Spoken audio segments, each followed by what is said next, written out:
আসসালামু আলাইকুম, সবাইকে ঈদ মোবারক, ঈদের শুভেচ্ছা।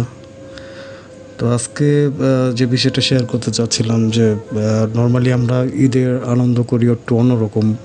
সকালবেলা উঠে নামাজ পড়ে তারপরেই হই হুল্লোড়।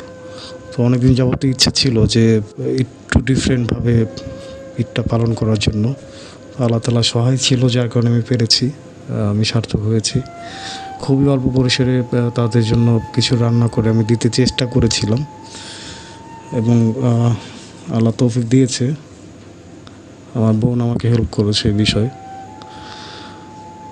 তো আমার একটা রিকোয়েস্ট থাকবে সবার প্রতি যে যাদের সামর্থ্য দিয়েছে আল্লাহ তাআলা, যাদের তৌফিক দিয়েছে, তারা যাতে একবেলা হলেও এরকম বিশেষ দিনগুলোতে যাদের সামর্থ্য নেই, রান্না করতে পারে না যারা, তাদের জন্য রান্না করে দেয় বা খাওয়ায়।